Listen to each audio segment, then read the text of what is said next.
கர்த்தருடைய பரிசுத்த நாமம் மகிமைப்படுவதாக.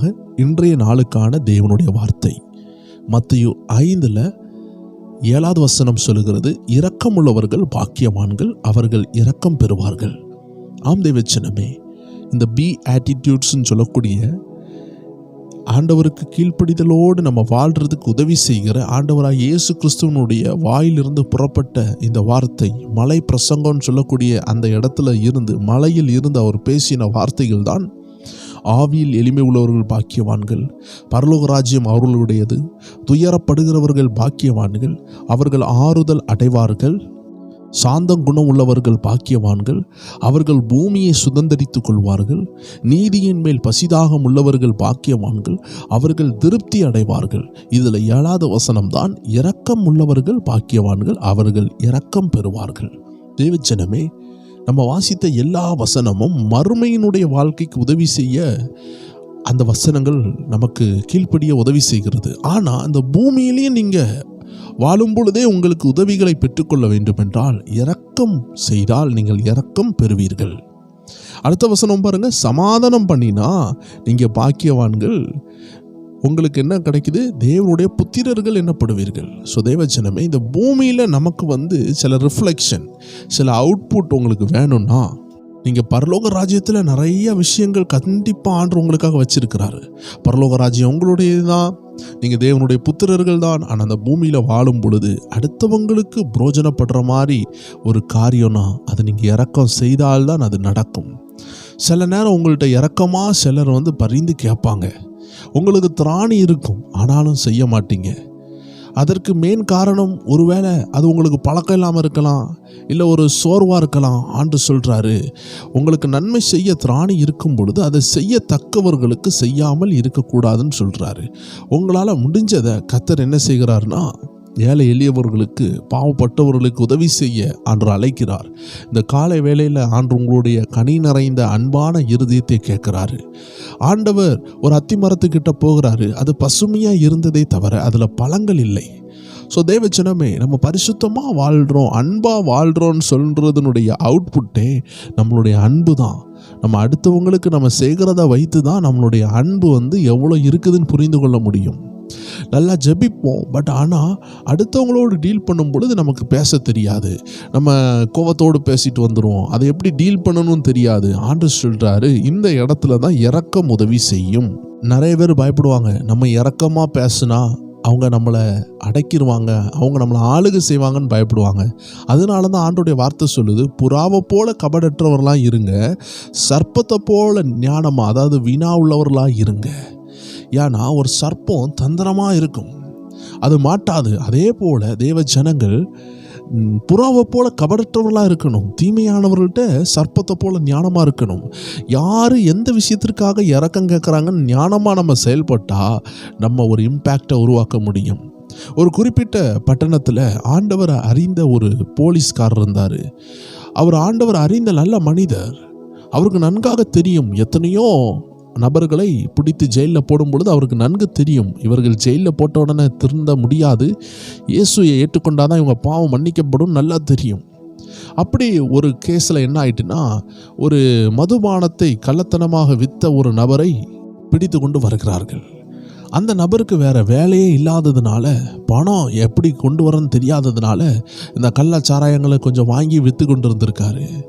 பிழைக்கிறதுக்கு வழி இல்லாமல், வியாபாரம் செய்கிறதுக்கு முன் பணம் இல்லாமல் கிடைச்சதை வாங்கி விற்று அந்த காசை வச்சு குடும்பத்துக்கு சாப்பாடு வாங்கி கொடுக்கறதுக்கு தான் அதை அவர் செய்திருக்கிறாரு. இது நன்கு தெரிந்த அந்த நபர் இவரை பிடித்து உள்ளே போடணும் என்று அடித்து இழுத்து கொண்டு வருகிறார் இந்த போலீஸ். இவர் யார்? ஆண்டவராக இயேசு அறிந்தவர்.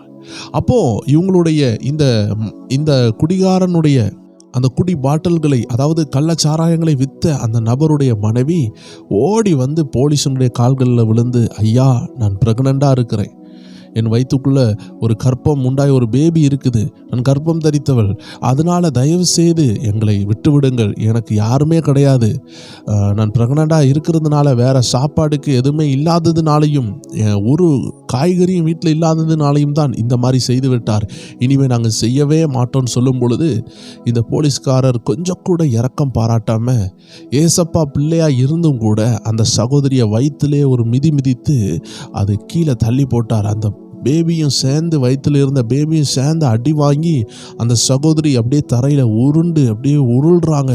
வயிற்றிலிருந்து ரத்தமாக வருகிறது. ஆனாலும் இந்த போதையை மாறி விற்றதுனால, அதாவது கள்ளத்தனமாக விற்றதுனால அவனை கொண்டு போய் ஜெயிலில் அடைக்கிறாங்க. இப்படி இரக்கமில்லாமல் செய்தவுடன் சிறிது நாள் செல்லுகிறது. ஒரு குறிப்பிட்ட நாள் வரும் பொழுது எந்த கால்களினால் அவர் சவுட்டினாரோ அந்த கால்களிலே ஒரு புண் வந்து அந்த கால் அழுவ தொடங்குகிறது. இது அழுவுன உடனே டாக்டர் சொல்லிட்டாங்க, இதை அறுத்து எடுக்கணும்னு சொல்லிட்டாங்க. அப்பந்தான் அவர் ஆண்டவர்கிட்ட நெருங்கி, ஆண்டவரே நான் மன்னிங்கப்பா, அன்னைக்கு அந்த நிறை கர்ப்பிணியாக இருந்த சகோதரனுடைய வயிறை நான் மிதித்து அந்த வயிற்றில் ரத்தம் வந்து அந்த பிள்ளை என்ன ஆனதுன்னு கூட நான் பார்க்காம கொடூரமாக செயல்பட்டேனே, இன்னைக்கு என் கால்களை வெட்டி எடுக்க வேண்டும் என்று டாக்டர்கள் சொல்லுகிறார்களே என்று மனவேதனையோடு அழுதார். தேவஜனமே, டாக்டர் சொல்லிட்டாரு, இதை அறுக்கணும், இல்லைன்னா உங்களுக்கு உயிருக்கு ஆபத்து, நீங்கள் மறித்து விடுவீங்கன்னு சொல்லிட்டாங்க. ஸோ அதனால் அவர் ஹாஸ்பிட்டலுக்கு போகிறார். ரொம்ப வேதனையோடு அழுகிறார். விசாரிக்கிறார், அந்த பிள்ளைக்கு என்ன நடந்தது என்று விசாரிக்கும் பொழுது அந்த பிள்ளை பிறந்து விட்டது. ஆண்டவர் கிருபையில் அதுக்கு ஒன்றும் ஆகவில்லை.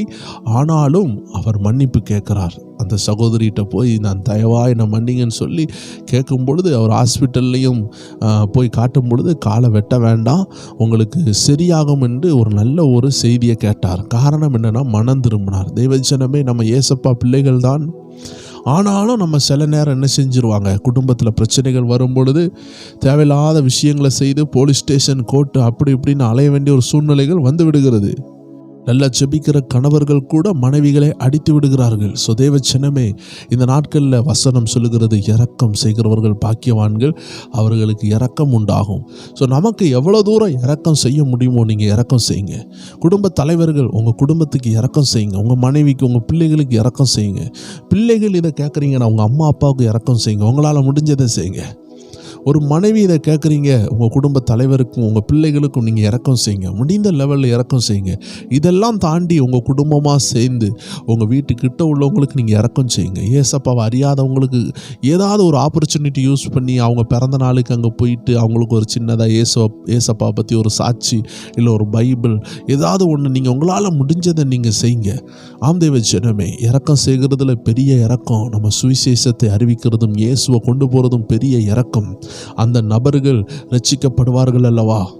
சுதேவச்சனமே, உங்களால் முடிந்த அளவு ஏழைகளுக்கும் உதவி செய்யுங்க. அதே நேரம் சுவிசேஷம் அறிவிக்கிறதற்கு பிளான் பண்ணி அவங்க அருகாமையில் அவங்களுக்கு தெரிந்தவர்களுக்கு டைம் கிடைக்கும் பொழுது ஆண்டவருடைய வசனம் சொல்லுகிறது, நேரம் வாய்த்தாலும் வாய்க்காட்டியும் இந்த வசனங்களை சொல்லணும்.